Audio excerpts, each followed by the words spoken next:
Welcome, real estate fans, to another episode of Seattle Real Estate Podcast. I am Dan Edwards, your host, and I'm here to provide you with the inside scoop of living, working, and playing across the greater Seattle area and the east side. It is Wednesday, March 27th. It's my brother's birthday. Happy birthday, Tim. I wish you a very happy day. I'm taking you out to dinner tonight. We are coming to you live on Facebook, YouTube, and Instagram. Please feel free to subscribe, like, and comment. We can answer your questions in real time, so feel free to shoot us a quick question if you got one. Please do, if you're listening to this on Apple Podcasts or Spotify, like, subscribe, and recommend our podcast. We would love for you to do that. It's going to be a great show today.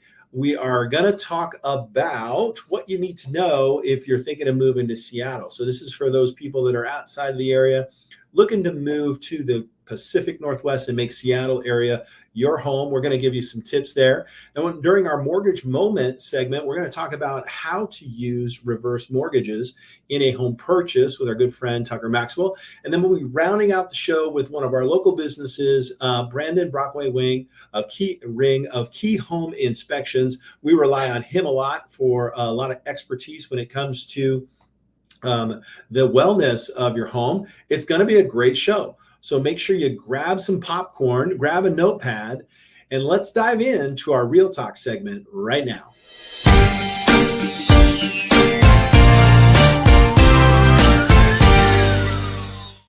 All right, top 10 things you need to know if you're relocating to Seattle. So I've been a Pacific Northwest resident my entire life. I grew up in Camas, Washington, which is a suburb of Vancouver, Washington, which is a suburb of Portland, Oregon. And it was kind of a small town. I moved to Seattle in 93. I am rocking the flannel in honor of Seattle. I love the town. It's beautiful.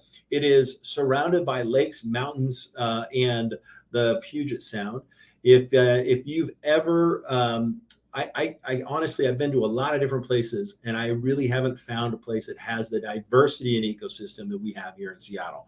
So the first thing you need to know if you're thinking about moving to Seattle is there is a giant lake in the middle of the city, a giant lake. It's called Lake Washington. And if you look at a map at an overhead, you'll see Seattle is this sliver, the downtown Seattle is this sliver of area. On one side, it's the Puget Sound, or specifically Elliott Bay. That's on the west side. And on the east side is Lake Washington. Lake Washington, I don't have the statistics, but it's a big ass lake and it's right there. So the one thing that I'm always impressed as when I'm flying into Seattle is to realize how much water is everywhere, which is definitely one of those things that people kind of give us a hard time is it's always raining. And I believe our good friend Tucker said it was pouring down rain in Bellevue just now. So yes, it does rain a lot. And you can see the evidence of the rain as you're surrounded by that. So a giant lake in the middle, and that's important. Why is that important? Because you got to know the traffic patterns. So Seattle has a lot of commuting, right? Just like any city. And so if you're to take a look at a map and maybe you're doing some research and you're trying to decide, hey, where do we want to live when we're thinking about Seattle? So I'll give you an idea. If you're heading southbound from into Seattle, you're going to run into traffic in the morning. Same thing. If you're heading north, you're going to run into traffic in the morning. And then if you're actually going across the lake, so you're coming from the east side into Seattle, you're going to get traffic. And also, if you're going from Seattle to the east side, you're going to get traffic. So I know that sounds like, wow, I can't wait to get to Seattle with all of this traffic. But the truth is once the commute dies down, you can get around the city pretty quickly. You time yourself like, I don't know, maybe around 10 or 11 o'clock, you can get yourself to anywhere in the city in about 40 minutes. You can get to the east side, you can get to Seattle, but just kind of knowing like the timeline. Like if you're gonna try to hit Seattle, let's say, and you're going to take one of the two freeways that goes from the east side, which is I-90, into Seattle, you want to make sure a Mariners game is not going on. Because if you run into a Mariners game, you're going to run into a kind of a lot more traffic than normal. So just learning those traffic patterns is going to help you establish that. So that's that. The other thing you need to know, the third thing you need to know is the school districts. Now, I raised my kids on the east side, and the one thing we know is that Seattle School District is not one of the highly rated school districts, and a lot of kids have to kind of get their own transportation to and from school. So, if you're looking for quality schools and you're moving to the Seattle area, you might look to the east side. You might even look a little further north, like Edmonds School District, North Shore School District. And I'm not here to dog on Seattle School District. There are definitely some great schools and and I think you just have to kind of know what you're looking for. Definitely do some research on that. Now, neighborhoods. Let's talk about some of the neighborhoods that you get when you get to Seattle. Well, a lot of the techies like some of the areas like Lower Queen Anne, Capitol Hill, the Denny Triangle. These are areas in downtown Seattle where the commute to work is really just a walk or maybe an e-scooter or e-bike. Fremont's a great neighborhood. So is Ballard. And then if you're looking kind of affordability, you're going to find more of the affordability in the South. Now, that's if you're looking at Seattle and you look to the South, you're looking at areas like Columbia City, Rainier. You're looking at South Park. You're looking at Georgetown. There's definitely more affordability, but some of these neighborhoods are a little rougher too. So make sure you explore, an area where you can find a balance between affordability and a safe neighborhood. One of the cool things about Seattle is we have light rail that runs from downtown all the way past our airport. So our airport is about 30 minutes south of downtown Seattle, and actually, if you skip traffic, you can get there from downtown Seattle in about 15 to 20 minutes, actually, as that goes. Now, another great thing to know about living in Seattle or moving to Seattle is sports teams. So first off, we've got the Seattle Seahawks, which have a Super Bowl ring and should have had a second one. Anyways, we're not going to talk about that. We have the Sounders Football Club, a great soccer club that's won I think like 3 or 4. Tucker, give me a fingers. How many Okay, 2. They've won 2 championships. Let's see. And then we have the Seattle Mariners, who have actually never been to a World Series, so that sucks. But this is our year. So there's that. We also have the Seattle Reign basketball, women's basketball, and we have the Seawolves. Am I missing anybody? I don't know. There might be some other obscure sport that they want to call Major League. My favorite's the rugby and the football, but that's just me. Next, we have moving to Seattle is world-class theater. So we've got the Paramount Theater, we've got the Fifth Avenue Theater that are doing off-Broadway musicals. We also have the Showbox for music, so that's the grunge, right? Nirvana, Pearl Jam played there. There's always some great, and I think I have a post of like the top 10 great theater venues. I mean, this is not in Seattle, but it's in the areas, the Gorge, one of the best ones, and that's over across the mountains and all that stuff. But I consider that's a Seattle area thing. So world-class theater. The last thing that you need to know about moving to see, not the last thing, number nine is the East Side. So I raised my kids over on the East Side. I definitely think that when people kind of look at coming to Seattle, they're coming for a number of reasons. It could be to come to work for Amazon, which is in downtown. But Amazon also has campuses on the East Side. Google has campuses on the East Side. Microsoft's Redmond from the East Side. So I don't want to eliminate that, but it's actually a conversation for next week. We're going to talk about the benefits of the East Side. But knowing that if you're thinking about relocating to Seattle, you also want to dig into the East Side. All right. Lastly, the most important thing from a real estate standpoint is Seattle is a competitive market. And what I mean by that is we are at 1.22 months of inventory. So that's an all-time low inventory. We're basically finding that homes will move quickly. However, there are certain market conditions with interest rates, which has actually come down, and we'll talk to Tucker a little bit about that. That are creating a little less competition in some instances. But in general, if you're going to live in Seattle and you're looking for a single family house in Seattle, we're talking these neighborhoods that I mentioned, it's going to be very competitive. So be prepared for that. It's not anything different. So, all right. So that includes our Real Talk. So those are 10 things that you need to know if you're thinking of moving to Seattle. So next, we're going to welcome our good friend, Tucker Maxwell. We're going to be talking about reverse mortgages. So come back after this short commercial break, which is right about now. Are you wearing too many hats in your small business? Finding yourself wondering where the time went? Do you ever get frustrated with technology that should just work? Then you need Nerds to Go, America's small business IT department. 425-800-NERD. At Nerds to Go, we provide friendly, professional, and reasonably priced solutions for small business owners. From network troubleshooting to hardware repair or training, let Nerds to Go be your IT department. Call Nerds to Go today. We'll come to you. 425-800-NERD. That's 425-800-NERD.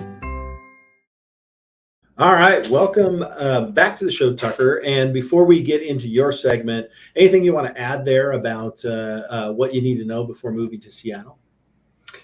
No, I mean, I think the only thing you didn't hit there was probably our world-class outdoor activities, skiing, rafting, just surfing on the West Coast. I mean, just a ton of outdoor activities. Yeah, definitely. I would say that if you are into anything that has to do with outdoors, we got it. Like you said, surfing. Yeah. Surfing is kind of, I wouldn't say it's new to me, but the fact that Westport, there's so many people that actually do surf over there, that's pretty killer.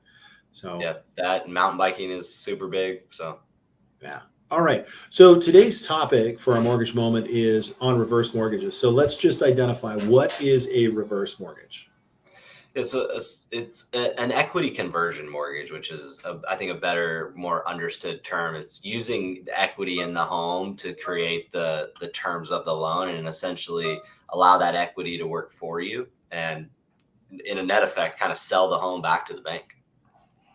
Okay, so you're essentially selling the home back to the bank, yet you get to live in it? Exactly. Yeah. The ownership position doesn't change. So no different than a forward mortgage, a typical mortgage. The owner, the individual that owns that home prior to doing a reverse mortgage, remains the owner of the home when doing a reverse mortgage. And what it does is it just allows flexibility for somebody to, if they want to preserve equity, they can make payments and kind of stay there. And as their appreciation goes up, they're going to preserve that equity. And so that myth of not preserving equity to pass on to heirs is truly a myth, that if they choose to make payments, and their equity is going to remain the same. Okay. All right, good. So then can you buy a home with a reverse mortgage? You can. And this is a really big topic right now, just with interest rates the way they are, rising house prices and property taxes. But you can. You can use a reverse mortgage to buy a home. It does require at least, typically 40% down or more. So a substantial down payment. But the major advantage is there aren't the typical credit score or income requirements that are necessary. So if you're on a fixed income in retirement, you can use those substantial assets to actually buy a home without us collecting pay stubs and your typical income documentation. Okay, so it's just all about the equity. So buying a reverse mortgage is generally going to be fairly cash heavy purchase, yes? Absolutely. 40% down or more. 40%. So what that means is somebody who has a ton of equity in their home, sells that home, turns around, buys something else, and instead of putting all of that equity back into that new home, they can actually just put 40% of that, so that they keep the liquid assets and invest that in Bitcoin, right? Just kidding. Don't do that. Do not take any, investment advice from me, a podcaster. But essentially have more liquid cash if they needed it.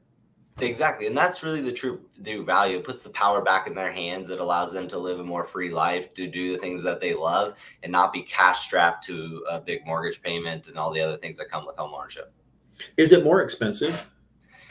It can be perceived as more expensive. There are fees. It's backed by the Federal Housing Administration. So think more along the lines of a FHA mortgage. And so there's upfront mortgage insurance and things that are involved with the loan. And so it can be a little bit costly to start the reverse mortgage. But one of the benefits there is it's not as because it's not as based on income, it's based on equity. Exactly. And you're not required to make a payment. Right. So you can make payments. Payments would go towards principal, or would they go towards interest, like a combination? Combination. Yep. Okay. So is it going to be mostly interest? Your typical amortization. So it's going to be a balance between the two. Okay. All right. Cool. One of the things that I think folks can, because wrapping their heads around not paying something, right? I'm not paying something. That's kind of contrary to what they did for the last 20 years. Can they take their home away if they, in this scenario? They can't. There's some protections in place to where we're not going to be able to use all of the equity. Typically the only way that they're going to take the home is if you decide to move out of the home. With a reverse mortgages, it has to be a primary residence and you have to maintain residency. So if you move out, and so like kind of the example is, think of an aging person that moves into a nursing home. At that time, that the family has a certain amount of time that they do have to sell the home, or the bank can in essence start the foreclosure process. But they're always going to maintain some equity in the home to make sure that there's enough equity to cover the cost of transacting that sale of that home. Gotcha. From a standpoint of, what's the word I was looking for stability purposes, why would somebody in this situation choose a conventional loan over this? It's all about qualifications. So that individual that doesn't have income, is only on maybe Social Security and a small 401k or pension type income, to qualify for a forward mortgage or a typical mortgage, we're going to have to meet debt to income ratio standards. And given today's purchase prices with today's interest rates and property taxes, it's fairly difficult for somebody on a fixed income to qualify. And so it could be the difference of qualifying or not. But in an instance where that individual does qualify, we should weigh the pros and cons of both and help them make an informed decision that makes the best sense for them. Awesome. All right. Well, Tucker, as always, great information. I think this is a very underutilized product that more and more people should take advantage of. There's no reason like why you should be spending money on a house or locking up all your equity, especially if you don't have to.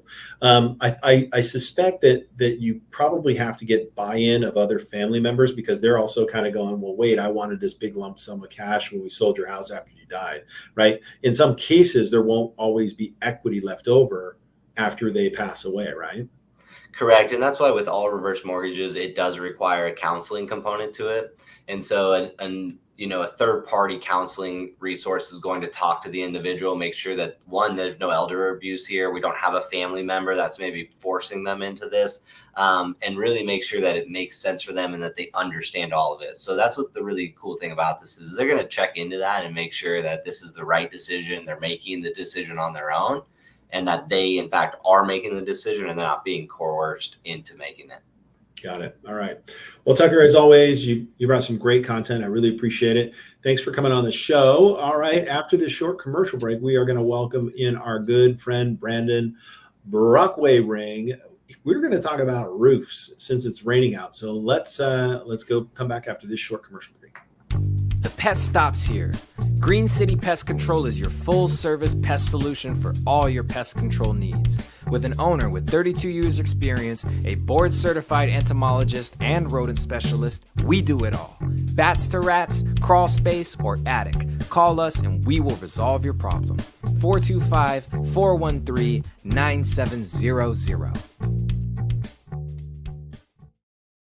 Welcome back to our show. I'm your host, Dan Edwards, managing broker of the Eastside Real Estate Team, and I am here with our good friend, Brandon Brockway-Ring. He is the owner of Key Inspection Services, LLC. This company's been around for 20 years, and he took over recently. It's been a few years. It's been about a year now, right? After being the lead inspector for the past 8. He comes from a family that's in the construction industry, and he just remembers running around on roofs. That sounds safe. When he was less than 5 years old. I remember sunbathing on a roof. That was really stupid. But he's been around the house a lot, and he got into home inspections after trying a different route, working in sales, and he learned that being in the trades was way more his calling. He discovered inspections, and it's been nonstop from there. Brandon, welcome back to the show. Thanks for having me back. All right. So, Brandon, today we're going to talk about roofs. So I would like to hear from you. What is the craziest thing you've seen, or maybe the worst thing you've seen when inspecting a roof? As amazing as it is, a lot of new homes, how they cut corners on some of these roofs. So it's simple things of like flashing. You've heard of flashing before, right? Yeah. So it's just pieces of plastic, metal, waste to divert water. You go up on the roof and you don't even see them there. And so, we'll go in, do the 11-month warranty inspection because people think, I don't really need it. But that time, they've had water going in their attic, and all of a sudden there's this black stuff growing in their attic, and they've got all these issues over something that costs less than $5 typically. Usually less than $20 to be safe on other forms of flashing. So flashing is a big one we see on roofs that people just, new construction where they don't put flashing, and that would be kind of give us a visual for our listeners, because we do have some people that don't see this, but where two corners come together, or perhaps where the gutters are connected to the fascia. Yep. So where two fields of a roof come together, there should be a metal piece that comes down, or you can lap the shingles. There's different ways of doing it. But a lot of times you'll see, on especially nicer roofs, you should see a piece of metal in there, or you should see where air comes in and out of the house. There's these boxes you see on top of roofs. Those boxes should exist up there. We had one just a couple months ago where it was 11-month warranty, and they didn't have any of the boxes on the roof. It was actually just raining in the house. So their insulation luckily was absorbing raining the in the water. house? It was because the water was just coming in through the squares on the roof. So the squares were there, but there were no boxes like air vents, right? Is that what they're called? What's the word? You have a roof vent. Roof vent. So they actually in the plywood, they cut a square and then just put shingles over the top. Didn't actually cut the shingle out and put the box in, right? Yeah, you could go up on the roof. You can look right into the attic, right from the roof. Wait, so the shingles were cut out, and it was still shingles were cut out. Is it a new construction home? Yeah, it was their 11-month warranty inspection. So they went 11 months roughly. It was 10 months in the scheme of it all.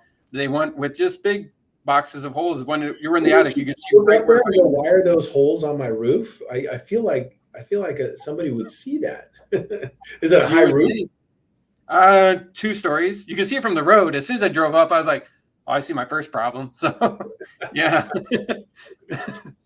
Yeah. So if somebody's driving up to a house, right? Because I show houses all the time when we're looking at houses. Like, what do you look for just from an eye line, like from the outside of the roof? What are you looking at? Yeah, a lot of it, you'll look and see. First of all, see if there's anything. It's Seattle. We got some cloudy days for the most part, but when it's sunny out, you can really see a lot from the sun. So when you're driving up, if you have a good reflection off the roof, that's going to show you have you're down to where the fiberglass is, and that's going to show you that you have an aging roof. So that's one easy way to spot it. As well as when you're at the ground, try to get so where you're looking straight up the field of the roof. And if you see any cupping of the shingles, any curling, any deformation of the shingle, that's going to be a quick, easy way to indicate from the ground that the shingles are kind of bad. So backing up a little bit is if you see a kind of a reflection or a kind of the light kind of glowy off of it, it means you're close to the fiberglass, meaning the granulars have kind of worn off, right? And then exactly. looking up the roof, you're going to look to see if it's kind of curving along, stuff like that. Cupping is what you called it. And then it's also like the edges, right? I've always looked at like the very edges. You can see a worn out shingle will have more cracking and kind of wear on the edge of the shingle, right? Now, what about cedar roofing product? How do you tell if that's old or not? Cedar is gonna, one thing you look at first is the thickness of it. It's gonna tell you kind of what the typical lifespan is. So I kind of do that and I look at the year. But then I'm looking for similar things, the cupping. You'll see shingles that it'll look like this. It's kind of bowing way up. That's one way to show that, it's kind of getting older. Looking just, you'll be able to see maintenance. One thing I always recommend, typically on those houses, you have 2 stories. Go up on the second floor and look right down, look out a window. And you'll look right at the shingles. I can say that for all shingles. It's an easy way to kind of spot the condition of them. But a lot of times it's going to be that. You're going to look for splits. If you see splits in those or gaps on the roof. In the cedar shingles, splits in the cedar shingles, right? Because underneath cedar shingles, there's no plywood. Not most of the time, right? There's no plywood sheathing. It's just kind of like a lattice kind of lath, right? And then paper. Yeah. Yeah. And, Yep. and And they, sometimes no paper. sometimes no paper. Yeah. And they do that because cedar kind of breathes a little bit better. It needs to breathe, right? It's not supposed to be up against wood. Um, what is your favorite type of roof? I mean, we've got metal, we've got cedar, we've got composite, tile. What's your favorite type? What have you seen that's like super durable? The most durable that we're going to see around here, I mean, my favorite type would be slate, but Like we're not all that's going to have slate. Slate's very, very fancy. So I would say metal. If you're going to go with something that's really, it's going to, low maintenance, it's going to last a very long time. As long as you get, a certain type of metal roofs, don't get the one with all the fasteners on the top. Get the ones where they clamp everything down essentially, and they really seal it up that way. It's going to last you a super long time. But if you want slate and you have deep pockets, go for it. Yeah, actually, I sold a house to my friend that had a slate roof on it, and it had a leak, and it was such a pain to fix because typically they don't, right? But because it was, they had to pull up so much, and it's heavy. It's it's thick. It's slate, and the joists that they had, the joisting that was done in the house to hold that slate roof was more robust than a normal one. So I like the idea of a slate roof, but when the problem arises, I'm kind of like, well, not so much, right? So aside from looking from the outside, what are some other indicators that somebody's roof may be in trouble?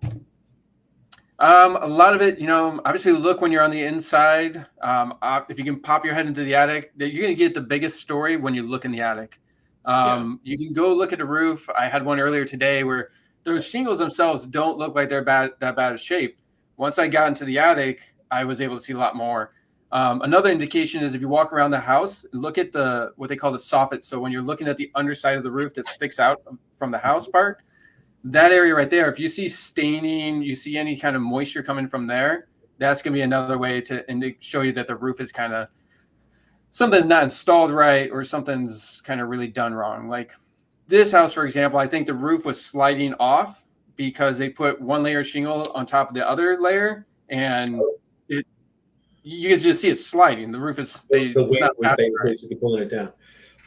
Can't you put like up to 3 layers of roofing on a roof? They say you can by regulation, but we don't really recommend it. So one, your roof's not going to just last as long as it's designed for. You can get things like the shingles will slide off your roof. They'll just gravity wins, nature wins kind of thing.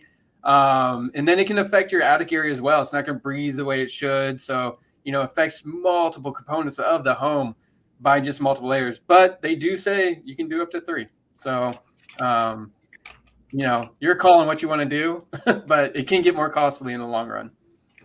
So what can a homeowner do to extend the life of the roof? It's maintenance, proper maintenance. So number one is do not pressure wash. Hold on. I was going to say proper maintenance.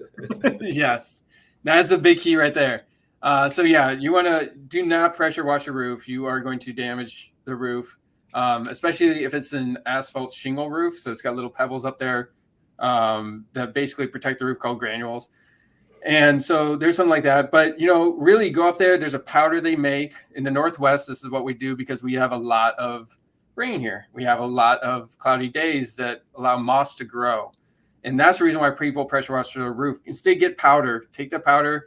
Hire somebody if you're not good on roofs. Get somebody who's okay on roofs. Go up there and put that powder on there at least once a year. You put it on there a couple days before it rains, washes off, and that will help protect the roof from any further damage. And there'll be different treatments for different kinds of roof. So like cedar shake, as you mentioned earlier, you're going to do a different treatment for that where they're going to spray it. It's kind of like a sealant, but still allows it to expand and contract. So when it gets wet, it expands to seal everything up. But it still protects it so it doesn't start rotting out. So most of us have asphalt shingle roofs though. So, that powder is going to be the big thing. Make sure the fasteners are sealed. Just, it's any penetration on the roof, you want to make sure it's properly sealed up. That's going to be a lot of the maintenance is keep moss off and keep penetration sealed. Okay. So then, Brandon, thank you so much for your tips on that. Brandon does pre-inspections, which are prior to being in contract, seller pre-inspections, and post-inspections. What else do you do? We do, if you need sewer scopes, air quality testing, mold testing, manufacturer home if you need a certification for that. We do water testing. We do thermal imaging. We do it for a big one that we've been doing a lot lately also is maintenance inspections. People who own homes, they need to know what's going on with their home. You go to the doctor to get a checkup. You take your car in for an oil change. Get your home looked at. It's your biggest asset that you have. Like it's important, and then it's your health and safety. So maintenance. You should send somebody in your crawl space at least once every 5 years in the Northwest, because you never know if something gets in there, and if something gets in there and then it stays for a while, then it becomes a worse problem. So if you don't want to go in your crawl space like me, I don't like doing that. Send Brandon, right? Yeah, we'll be there to do it. All right. Thank you so much for coming on. I'm going to bring our good friend Tucker back on the show. As always, as we kind of close up the show, what are you guys doing for fun this weekend? I'm celebrating my aunt and uncle's 50th wedding anniversary. Whoa, 50 years. That's a big deal. Yeah, unheard of these days. It is. Let's see. That would have been what, 70, 73, 70, 74? 74. Yeah, before I was alive. That was the year I was 1 year old at that time. That's amazing. How about you, Brandon? Watching the Gonzaga Purdue game. My daughter goes to Gonzaga, so excited about that. And working on my house. Your house. Good. Yeah, I am actually going to play golf. I think we'll have a couple of sunny days, so I've got a round coming up. So fantastic. Thanks, Brandon, for talking about roofs. I appreciate it. Tucker, appreciate the reverse mortgage. And if you're looking for help, if you need a home inspection, a lender, and you're looking to buy, let's reach out to this fabulous team right here. We'll be happy to help you. Thanks for coming on the show, and everybody have a great week. Thank you.